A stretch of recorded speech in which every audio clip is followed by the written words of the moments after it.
Isang taong ka ng ganyan. Hindi naman tayo babagsak, di ba? Mahal mo pa. Hanggang ngayon. Hindi naman mali magmahal, ha? Hindi mali. Pero hindi naman kasi tama kapag lagi ka na nang nasasaktan. Wala eh. Mahirap makalimot, pre. Isang taon?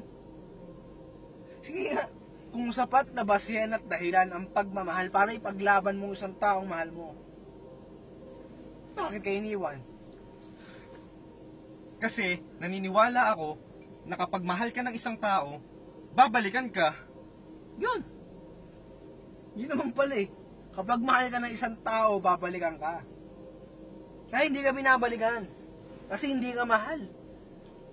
Sa pag-ibig, hindi mo kailangan magmadali, kailangan mo mag-antay. Dahil kapag nagmadali ka, babagsak ka sa isang taong hindi kaya maglaan ng oras at pagmamahal dapat para sa'yo.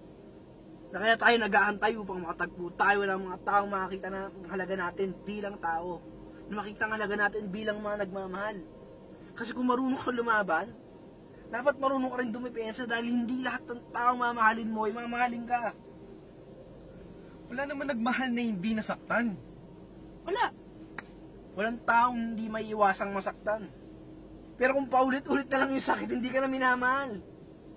Sinasaktan ka na lang. Babalik yun. Hindi. Naniniwala ako. Walang babalik, pare. Bakit di mo ba ako pinapaniwalaan, ha? Bakit ikaw ba babalikan? Di naman pala. Kasi ayaw mo itatak sa kokote mo na wala na, natapos na. Na hindi kayo si Popoy at Basha. Na wala kayong second chance. Kung magiging pelikula man yung love story ninyo, dapat ang title Suicide Squad. Kasi pinilit mong mahalin yung isang tao kahit alam mong masasaktan ka lang.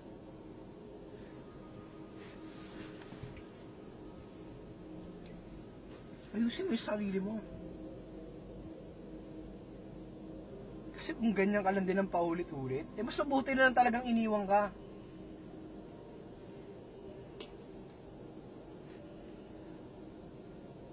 Ayusin mo yung sarili mo. Hindi para sa iba, kundi para sa'yo. Kasi ikaw yung magmamahal eh. Ayusin mo para sa mga tao magmamahal pa para sa'yo.